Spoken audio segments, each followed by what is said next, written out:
Hi, welcome to PunchlineGloucester.com. Punchline talks to business breakfast briefers. Today it's the spring budget special. I'm Mark Owen. Each week I invite a panel of business experts to review the morning newspapers. But this week we've got a little bit of a spin on it. We're actually going to talk about the spring budget. We're going to find out the view of the panel of the Western Gateway, demise of that, and Trump's tariffs as well coming down the tracks. It's a bit of a worry. Anyway, before I start, I just want to thank our fantastic sponsors, Hazelwood's Accountants and Business Advisors. Okay, let's meet the panel. We've got Richard Graham was the MP for Gloucester for 14 years until the last general election. He still lives in Gloucester and is chairman of the Gloucester History Festival. We have Lucien Butler, he's the co-founder and co-owner of FitBakes, delicious low sugar, low carb, low calorie range of cakes and bakes. FitBakes is available in the best UK supermarkets, online shops with 4 million bakes sold to date. Based in Cheltenham, he has 10 staff and a turnover of 3.6 million. So we're going to find out all about that as well. We've got Glenn Collingbourne. He's the director of Hazelwood, specialising in tax. The company has more than 500 staff split across offices at Cheltenham, Staverton, Bristol, Cardiff, an approximate turnover of 45 million. Glenn is our tax expert today. And we've got Ian Mean, MD. But Ian Mean, MBE, Director of Business West, former editor of the Citizen, Echo, Western Daily Press. Ian sits on various boards across the county. He's also chairman of the Gloucestershire Organ Donation. This is Ian's last week as a director of Business West as well. So we dob our hat and find out his views on that as well. And then we have finally, never, last not least, we have Sam Holliday, Business Development Manager for the Federation of Small Business, looking after thousands of business across Gloucestershire and the Southwest region. And he is a devout Stranglers fan. I just thought I'd chug it. How many concerts have you been to now, Sam? About 100, I think. 500. Okay. 100? Blimey. Right. Okay. Let's have a look. We're not going to do that. We're going to do the papers first. Here we go. Right. Let's go through the headlines very quickly. Courtesy of the BBC. Daily Express. King suffers bump in the road during cancer scare. The Daily Telegraph. King in hospital for cancer scare, which really caught my eye. The Telegraph is the story on the right-hand side. Trump's Ukraine plan to take more than minerals. He's going to take everybody. The Daily Mail. Charles is forced to cancel full day of visits. The Times. King has cancelled visits across hospitals again. Trump makes 100 billion grab on Ukraine's oil and mineral wealth. That's the one that catches my eye there. The Mirror. The King cancelled bump in the road. The Sun. Charles hospital drama. The Eye. UK sends military chiefs to Kiev as Trump goes after Ukraine's gas, oil, and metals. The Metro. Coalition course. And the Guardian. Fear Reeves may be forced into further tax increases. Bit of a sad story there about the steel plant may be closed. 2,700 jobs as well. Surely we can't close the Britain's steel industry. And finally, not last least, the Financial Times. Trump's tariffs, billionaire Mittal to leave Britain. And as we go to the Daily Star, be a bog roll bandit. Thank goodness for the Daily Star is the only thing I say about that, really. I'm going to start with you, Sam. Okay, what have you picked out from the papers, please? And if you can, let's touch about King Charles because he's making the headlines. Well, two things. Obviously, King Charles, that broke yesterday, I think. And I think it's interesting how many papers have covered it. And I think it's partly part of a new Buckingham Palace way of doing things, because if you remember when Kate was ill for a long time, they didn't say anything, and then there was wild and awful speculation appearing. But I think the moment this has happened, they've come out, they've said what's going on, and we just better hope it isn't anything too serious. But the second point actually is that what I found remarkable looking at all your front pages is 2 days ago they had the spring statement. I think they call it a statement rather than a budget these days. It's a different thing. It's nowhere on those front pages, which shows to many extent it was a bit of a non-event as far as business is concerned. I was asked on Monday actually by a radio station what was looking forward to on the spring statement, and I couldn't say anything. We expected little and probably got less, dare I say it. And I think yesterday the front pages were fascinating because the papers that usually would lean to the right were criticising the stories about lack of growth and lack of initiatives, and the papers that lift to the centre and the left were criticising the attacks on the vulnerable and the disabled. So it seemed to be a statement that pleased no one. And what's interesting is within 48 hours, not one of your front pages is even talking about it. There's obviously stuff inside which we're going to be talking about, but it just seems to have been a bit of a wasted opportunity to get to get people motivated again. So fascinating the way that the papers have changed in the last 24 hours. And also, so much news. Let's be honest about it. So much news, and it's not surprising that they were all moving their headlines anyway. From the day with King Charles suddenly going into hospital, they would be frantically, Ian. They would have been frantically changing their front pages like crazy. You know, Sam, you know, been there, haven't you? Hold the front page. How many times did you shout that? Well, that was about 9 o'clock last night, so that was good for the Nationals. They tend to first editions go off about 9:30, so there'd been a quick rejig of page ones to do that. But that's the ideal story. That's a breaking news story. And while online dominates, print looks for a big story like that late. They always get better with the detail. That's what I still love about the papers as well, isn't it? You know, they can go into it more feature led. So, Ian, I've got you on screen now. So, what else have you picked out from the papers? Well, apart from the tax situation, which we'll talk about, there's a story in the Mail about the 6 dead after the Red Sea tourist sub dives with its hatches still open. I remember abroad, particularly in Israel, there's a lot of these sort of subs. That's a pretty horrific story. And I want to mention something from the Western Daily Press. Charles held a regional journalists summit at the Palace last week, where he invited several hundred local journalists. I've been to these in the past, and I think it's great for him to support local journalism. And actually, what he said, and I'm just quoting, they shine a light in dark corners, exposing injustice and wrongdoing. That's what I feel is the sort of thing that Sam and I have done over the years. Not enough is done of it these days. So good on Prince Charles for supporting local journalism. I waited for hours and hours. I never got the call. I was very disappointed. You know. But there you go. Maybe my day will come. Richard, let's go over to you. What have you picked out? Thanks for that, Ian. What have you picked out for the papers, please, sir? Well, I think of the stories that haven't yet been mentioned, Mark, I mean, I do think it's just worth reflecting a bit on David Dimbleby's analysis of what's happening in the world today, because his basic argument is that he thought free trade was with us forever until Trump came along. And Trump's role model is a president not many people know about called McKinley, operating around 1900. He colonized for America, several places, including Guam, the Philippines, Cuba, and so on. And he also whacked up tariffs. And that's basically the sort of policy approach that Trump has adopted. And of course, this has huge impacts for business everywhere, particularly with the uncertainty of announcing one tariff one day and then changing it the next. And I think Canada is feeling the effect of that very strongly indeed. We could be facing some of this if some of the tariffs, for example, on cars go ahead. That's our second biggest export to the US. So we do live in a changed world, and we've got some great exporting businesses in Gloucestershire. We've always assumed that whatever the domestic issues here, we'd be able to carry on exporting around the world. But this does put a slight question mark on what happens.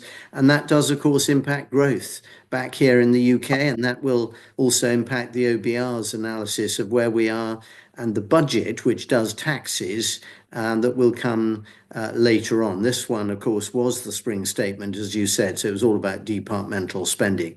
So I'm afraid it's not a great good news story, but of course, as always with Trump, we never quite know whether announced tariffs translate into real tariffs.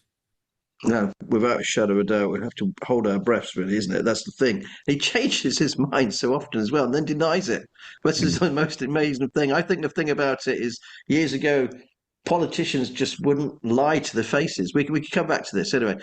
Lucien, let's bring you in. Thanks ever so much for joining us today. What have you picked out for the papers, It's a please? pleasure. I picked up a few. The first one is the headlines actually from the FT about billionaire Lakshmi Mittal, chair of ArcelorMittal, leaving the UK. Now, whether or not this is a precursor to, they know that Labour may be looking at applying a 2% tax on assets over 10 million to raise up to 24 billion a year. We don't know whether that's going to come into fruition. I'm sure Glenn will will possibly highlight on that. But it is interesting that somebody of his stature has made that decision. It's a long-held regime to give some sort of tax breaks to people that employ large numbers in the UK. And for a figurehead such as him to go, it is interesting, actually. It's going to be quite revealing, I think, to see what's going to roll down the pipe with that one.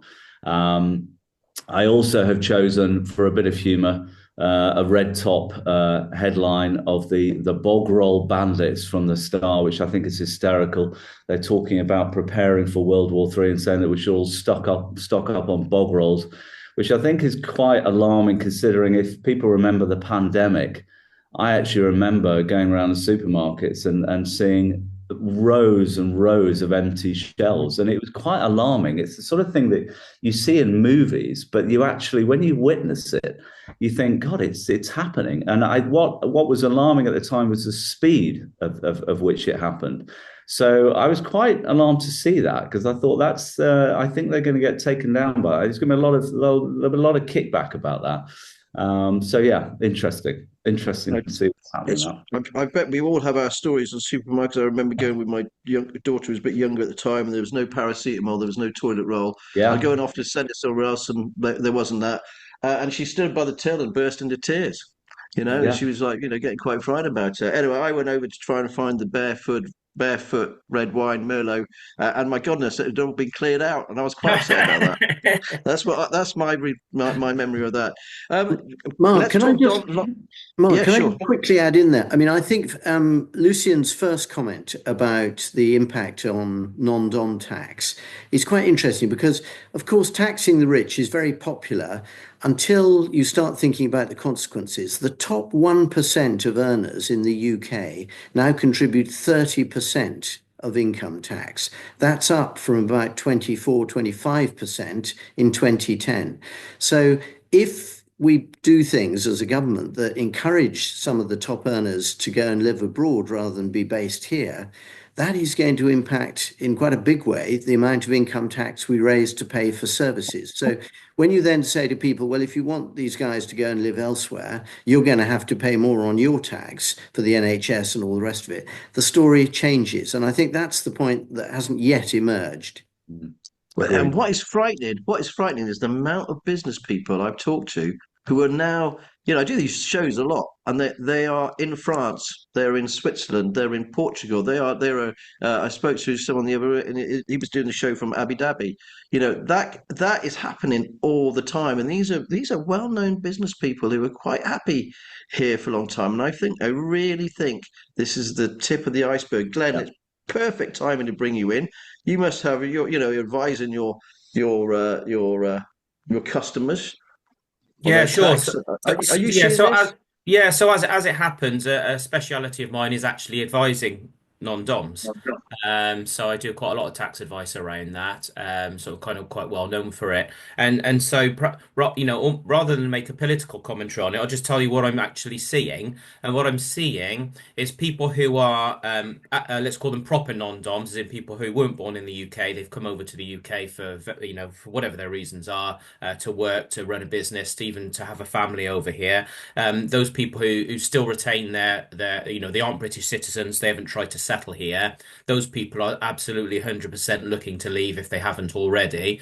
But what I would probably say is maybe the less noticeable or you don't see in the press is actually your traditional expat. So people who've done the reverse and they've gone and moved to Hong Kong or the States or whatever, they're coming towards retirement. Those people are actually coming back. And I think that is as a result of some of the changing the rules, because actually, without dwelling on the enormous detail, those people are winners, because previously they were hit quite hard. So that there was definitely a contrast between people we used to call returning non-doms, that's Brits who have become non-domiciled. They were hit quite hard for tax, and that's relaxed a lot. So you are seeing the your sort of 50, 60, 70-year-olds coming back in one direction. As I said, your proper non-doms looking to leave and feel, and that's the other thing is we talk about it in the context of money most of the time, but actually if you speak to some of these people, they actually feel like they're not welcome, which is a completely different sort of approach. And those people are looking to leave not because of necessarily the money, but because they feel they aren't wanted. I mean, I bring back Richard back in as well. My big problem is that these people have a lot of money, and as Richard say, they pay the biggest amount of tax, but also they employ a great amount of people. They pay for the nice restaurants, they pay for the nice, have but the cars, everything else, the kitchens being done, the houses being done. They have the carpenters, the painters, the decorators. At the end of the day, my daughter was a nanny and looking after two children and from she was on 60 grand a year being a nanny for two kids. You can't imagine that, then living in Fulham and then suddenly, she was going out and spending all her money with the rest of the nannies. And, the trickle down effect is Yeah, quite yeah. enormous, really. Because there are other taxes, obviously, which there is an increase in the tax takeoff. So, of course, as you said, if those people are individually spending a lot of money as well as bringing commerce, of course, there's VAT. If they're employing people, that's pay as you earn. And national insurance. So clearly there are it cascades down. That's the point. Whereas they say, yeah, but look at this person, he's so wealthy or she's so wealthy, they've got millions overseas and they're not paying any tax on it, but they probably wouldn't be paying any tax on it anyway. So because they've set it up in. If they weren't here, they wouldn't be paying any tax on it. So so if they are here, okay, they're not paying any tax on it, but they are bringing commerce and they are bringing a different type of tax take. Oh, without shadow of a doubt. Okay, let's go to the to the spring statement, spring statement. I used to love when Richard was an MP. I would often have our little chats afterwards. Richard, didn't we? You were very kind and straight afterwards as well. I mean, we had to digest the information around half an hour, and then Richard would come on my show, and we would do politics. Punchline talks politics. So, Richard, I've got to bring you in about the spring statement. What was your take on it? Well, Mark, I think, look, the spring statement, which deals with department spending, I mean, we knew in advance that they were going to have to take some money out of public spending. In the budget, of course, in the autumn, they effectively levied quite a lot more taxation, particularly on business. They raised roughly 70 billion from that, but it wasn't enough. So they had to come and take more out immediately in order to meet OBR rules. And we knew that was going to happen. And I think many of us would agree that something had to be done about the increase in welfare claimants. Huge numbers of people of working age claiming physical and mental health reasons for not working, rising far faster than anywhere else in the Western world. So we knew that was going to be difficult, and very difficult, of course, for supporters of Labour. Traditionally, many people on benefits do see the welfare state as being, let's say, more generous under Labour than Conservatives. So that was a difficult pill to swallow. And I think what that means in turn is that the Chancellor is probably going to have to come back, I'm afraid, with more taxes at the next budget. And that's where I enjoyed the punchline summary of the spring statement, because you talk to people from the hospitality sector, CAMRA, the IOD, even our old friend Roger Morton, who used to run the Wildlife Trust in Gloucestershire, now chairs the Council for Protection of Rural England.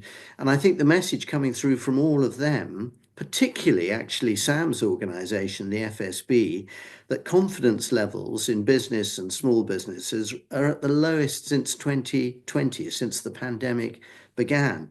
And that's not a good base from which to really move forward on the growth, which the government has said it's its central mission.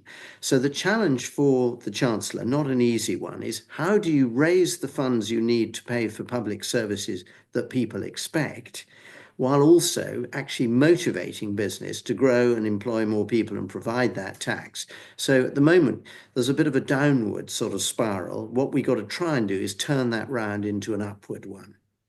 The trouble is, Richard, you cannot get growth if you tax the hell out of people with national insurance contributions and the minimum wage. This is what I'm seeing all the time. I talked to someone the other day. He's just closed his shop He's making 5 people redundant. He's actually got rid of a younger part-time staff, and he's managed to move over his older staff.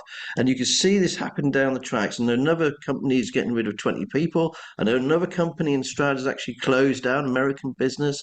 You know, tax and national insurance in particular, the way they've done it is not going to give his company growth. It is going to squeeze the hell out of it. It really is.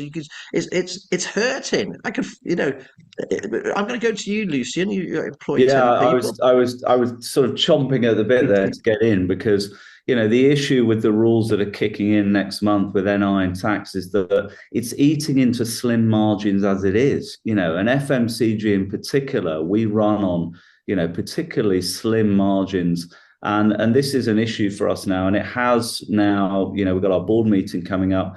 And this is a major issue for us now. Our target for the next few years, we're going to have to look at kind of dialing that back a little bit based upon, staff hiring and the costs associated with that. My view is that, their tagline, the Labour, is they're going for growth. Well, I actually think they're going for broke, to be quite honest with you. And it's not great. And any other SME founder that I speak to, it's exactly the same situation. There are some positives that she didn't touch, if I can touch on that briefly, which is, thankfully, hopefully nobody will go there, which is the EIS and SEIS, tax breaks. I think if they start looking at that as a way to basically stop investment, then that's a real issue. I think that's going to cause a lot of businesses, to look elsewhere. I think, though, essentially there was no opportunity. There was a lot of missed opportunities for Rachel Reeves to try and dial back the damage that was done in October, and it wasn't touched on at all in this spring statement. So for a UK SME, it was a bit of a non-event, really, and quite depressing, really. And I'm sure Sam will agree with me on that. It's not a great outlook for us. It's already materially quite a tough climate. Don't get me started on Brexit and everything else, but there are some issues there that should have been addressed and wasn't, frankly. Okay, thanks ever so much. So, Sam, is this what your guys are saying? 100%. What was the feedback from the statement? Everything. Well, the feedback was I was at an event all day yesterday in Cheltenham, and nobody was talking about it, which tells you everything you need to know. But what everyone was talking about was Tuesday. Because Tuesday, it's the national insurance code kicks in, minimum wage kicks in. I don't know if anybody's noticed, but your council tax is going to be more on Tuesday. Gas and electric are going up, water rates, and suddenly small businesses that were already at those tight margins that Lucian's referring to, it's getting squeezed all the time. And the one thing we did want yesterday was just a little, Wednesday rather, was a little sign of hope, a little bit of, the pain now, but you'll get the reward later. But there was none of that, really. And Richard struck on a very important point as well, that the Labour Party's got a real issue here, because I think the left of the party, which is still significant, is keeping very quiet, but they're getting noisier. And I think there will be more people that want to do the old tax the rich, because it's a nice, easy slogan. And I think some of the decisions they made on Wednesday will only exasperate that. So they've got to play a political game as well. But the businesses, at the end of the day, when the government wants to get growth, who produces growth? It's not government, it's businesses. And I was with a business told me yesterday, they were in a hotel in the Cotswolds, that their NI bill is going to be £125,000 this year. And I said, what are you going to do? He says, put up our prices. And I says, what if nobody can afford your prices? He said, what else can we do? We don't want to lose people. So it's no one. Wednesday was a non-event. I think that's the right phrase from Lucian. Tuesday's the real event for business. That's when all those new tariffs come in. It's not a pretty. Okay, thanks ever so much for that. Really great, Ian. I'm going to go over to you very quickly. Autumn statement. I think we've all kind of agreed it was a non-event, so I'm going to move away from that. Let's talk about the Western Gateway, the demise of the Western Gateway. It wasn't really a shock, was it? And I will ask the rest of the panel, what do they think of the Western Gateway? Ian? Well, I think the writing was on the wall, as I wrote in Punchline the other day. This was a pan-regional operation stretching too far, really. From Swindon right the way through to Swansea and beyond. You can't possibly get so many councils working together in that respect. It was very well led by a guy called John Wilkinson, used to work for Michael Gove and is going back now to the government. But the issue really, Mark, is that they looked at big ticket operations. They had a great rail strategy. It was going to cost about 8 billion. They're in the current. They're currently looking at a special report on the power of the seven. How often have we heard about this over the years? So I think things are unrealistic. My concern is this: that it was a voice of business, and the government does seem to continually ignore the southwest, particularly, and this region especially. We are a powerhouse. It's not just all about Manchester. No, right, shut it down. I'm going to, Glenn, what's your thoughts on the Great Western Gateway? Yeah, I'm going to be really embarrassed and say I don't know a great deal about it at all. I was just looking through before we started, and what's even more embarrassing, so I hope she's not watching, is that Ruth Dooley, my colleague of 15 years, is obviously on the panel, on the committee. So that was so I if I'd have been briefed slightly, I could have maybe looked a little bit more educated and looked as if I understood it completely. But I mean I see what you mean though about the size of it. That was when you sort of think about the Western Gateway, and then you're looking from Wiltshire through to all the other outliers. That is quite some sort of that's some sort of geography. Huge area, isn't it, Lucien? I'll be join Glenn on that. Unfortunately, I didn't know what the Western Gateway was, so I'm afraid I can't comment on that, and I feel hugely embarrassed that I wasn't aware of it. So apologies. Well, if you want to know, I'm not surprised because I had an argument with a comms director on this week because we wrote a piece that a third of people didn't really understand it, a third of people never heard of it, and a third of people didn't really care. That's my point of it. He didn't really take too kindly with that. Richard, your view on very briefly? I'm really sorry. It wasn't a Great Western Gateway. It was a talking shop. And it came up with some interesting ideas, but it's got to be very practical nowadays. We've got to start with some small wins and build confidence from there. Yeah, to me, it was just a gigantic quango. A lot of people on a gravy train. That's the way that I saw it, if you want to know the truth. But there we go. I'll mention that, Ruth, when I see her next. Yeah, please do. Yeah. Okay, let's go to Trump's tariffs. I want to talk Trump because I mean that argument with the Sky reporter. Did you all see that? Where she's saying we don't give a crap about what you think. We don't give a crap about the UK. Is the way that I saw it. I'd like to start with that one. Let's go with Trumpity Trump. Anybody? Well, yes. No, go on, Sam. Go on, Sam. Thank you. Just very briefly, I mean, I'm a big Bond fan, so any excuse to see a picture of Bond, most papers take it. And they're talking about the luxury car market, which might be our biggest danger, because that's of the 7.6 billion that we export cars to America, the vast majority of the luxury market. And they're quoting a dealership in America because when you buy a luxury car like a Bond would drive, you don't get it the next day. It's months away. So people are ringing him up saying, well, hang on, I ordered this 6 months ago. Am I going to have to pay more when it comes in? And he's making the point that a lot of the people who can afford those cars aren't going to worry about it too much. But there's also a lot of people who it's completely aspirational. They want that British car, that British brand. They'll now look elsewhere. But what I just don't understand, I mean, forgive me, I'm clearly not as intelligent as the man, but does the president not realise that if we suddenly start bumping 25% on Fords and Chryslers, it's going to hit his home market as well? And all of those, it's in the Times, all the big companies, General Motors, everyone, their shares are falling through the floor. So we're in a really, really difficult situation. This will only add to business, by the way. Very quickly, somebody asked me the other day, how are small businesses thinking about export? And I'm saying that a lot of them aren't thinking about it at all. And all this is not going to help either. So I think it's going to really disincentivize businesses to think about exporting at a time when they need to get any markets they can. So I think it's a terrible mess. Okay, I'm going to bring Ian. You had your hand up first, and then go. Well, I was going to talk about Martha Kellner, the Sky reporter, who was absolutely vilified by Trump's new press officer, told to go home to your country. Utterly appalling. And the way that Trump is running his PR operation, if they don't like you, forget it. There's no news here. There's no factual situation at all. Very worrying. And on cars, I mean, in this region, we have some very good Range Rover Land Rover dealerships. Those cars are the paragon of our export market in vehicles. That's going to hit them very hard.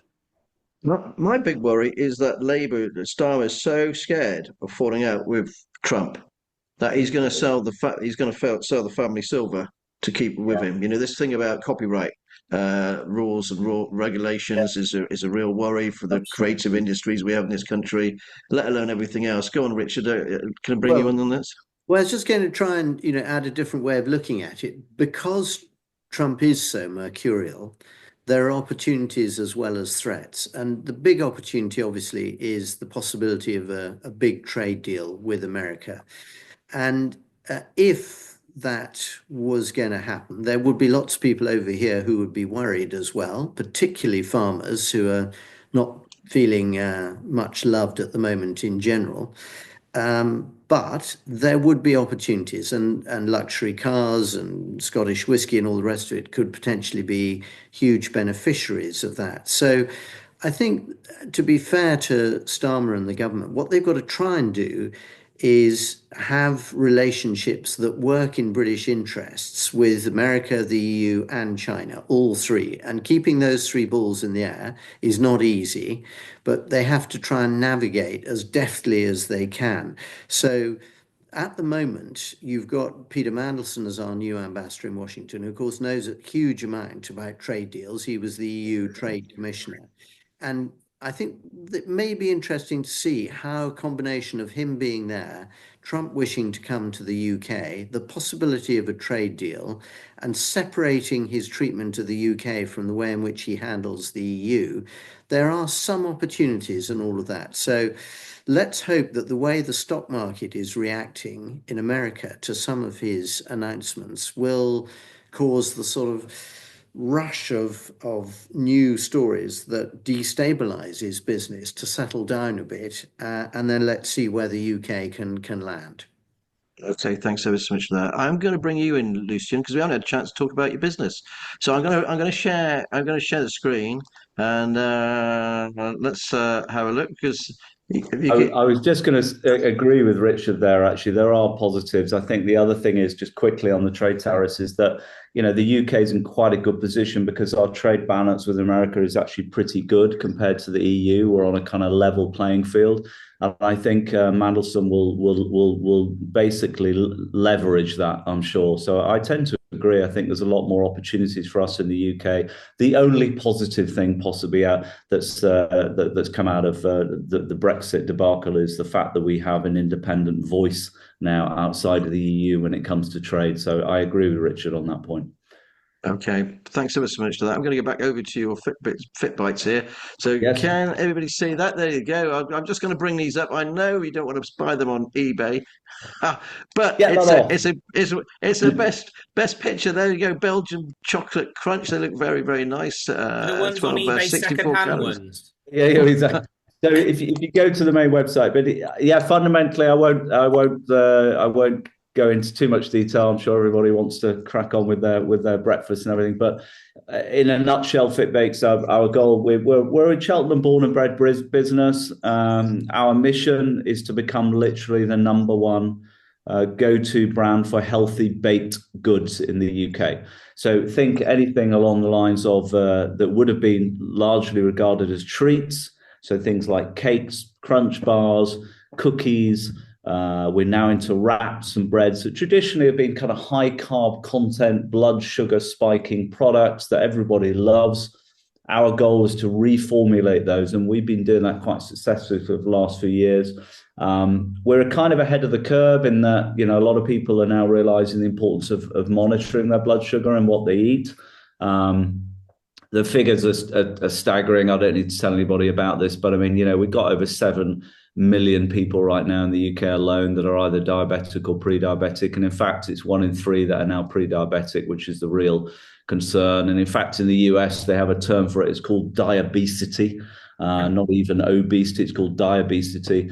And I also don't need to explain to the whole panel and everybody else listening the knock-on effects of costs to the NHS. So our goal really is to become the kind of the UK brand. We expect us to be in every single kitchen cupboard within the next 5 to 10 years. So wherever you go, we want you to be able to have a Fitbakes as opposed to a high carb, high calorie baked product. And that's what we're all about. We've had help from the government. We've had, good advice there as well. And we're hoping now that the government is, with the high fat sugar starch regulations that are coming in on advertising in October, we've been gearing up for this for the last sort of 5 years, in the hope that, more people will find out about our excellent range of products. Well, where do you manufacture most of the stuff? We co-manufacture one factory here in the UK and another one in Europe. And so that's what we do. Ah, fantastic. Absolutely fantastic. Thanks ever so much for that. Guys, we're kind of running out of time already, unfortunately. We're going to have to do the pick of the punchline. So who shall I start with? Glenn, I'm going to start with you, please. What stories have you picked out from this week's punchline? Excellent. I'm glad you started with me because I know it's going to be the main one. But your coverage of the statement was absolutely fantastic. Your special report, full reaction to the Chancellor's spring statement, the depth, the amount of people that you've picked up for interview, quoting, and opinion, I think it's absolutely fantastic. It's really good, really nice to read. Love all the images. Really in depth, plenty of detail. Really good. Thanks so much for that, Glenn. I really appreciate that. Sam, what have you picked out for us, please? Well, I thought everyone would talk about the climbing wall. So I'm going to mention the police cuts actually in Gloucestershire, which I read about, which I think is very disturbing because small business will often say they don't report small crimes or shoplifting because they don't think they get the response. Whether that's fair or not, I don't know. But they'll see those headlines and realise there's going to be less police and less police resources and they're going to be more concerned. So I was very concerned to read that piece. Okay, me too. Absolutely. Couldn't agree more. Ian? Yeah, I agree with Sam, actually. Just looking at your story, Gloucestershire police are an absolute mess, aren't they? What is actually going on there? The police commissioner not talking to you. I'm looking at our council tax statement and bill the other day. We're paying an increasing amount for the police. I don't think it's being run properly. And the story you ran amplifies and details that. Okay, thanks very much. And a proper detailed story. These things take, not being funny, you guys will appreciate it. They take a lot of time and investment of time for journalists to look into everything. They're bloody expensive to put together if you want to know the truth. But no, I'm really proud of those sorts of things as well. We do. Lucien, what have you picked out? I'm going to quickly go on the Morrisons' unfortunate cut that they're cutting a lot of the cafes that they have, and they're having to, I think, reduce the workforce by another 350 people, which is, again, a sad indictment of what we've all been discussing, really. So yeah, that's not a great read, really, to see that. No, and but they'll be coming more like the rest of them, which be, they'll all be like Aldi's and Lidl's. We're not too careful. Richard, what have you picked out from Punchline, please? I'm with Glenn. I think the special report on the spring statement in Punchline, as I touched on earlier, I think was brilliant in covering so many different angles of what the reactions around different parts of the business community were like. So incredibly useful, one-stop shop. I also looked to see what articles there were on the upcoming Gloucester History Festival spring weekend on the 25th to the 27th of April. Good article there on the 5th of March. Of course, it'd be wonderful to see a few more articles coming up soon. You'll be impressed, I think, all of you, by the nature of this spring weekend, because we're talking about history, not just past, but also present. And there's a lot of history going on at the moment. We couldn't agree with you more. And of course, Punchline will back the History Festival as we always have done. That Richard and you and I are going to have a nice chat about it afterwards, I'm sure. Unfortunately, that's all we got time for today. I just want to thank my fantastic panel for today's very different kind of show as well, for all their insightfulness. My wonderful sponsors, Hazelwood's Accountants and Business Advisors, and all of you for watching the show. If you like the show, please like, share, and subscribe. And we'll be back again next week. But in between, remember, it's all in the Punchline. Thank you. Bye.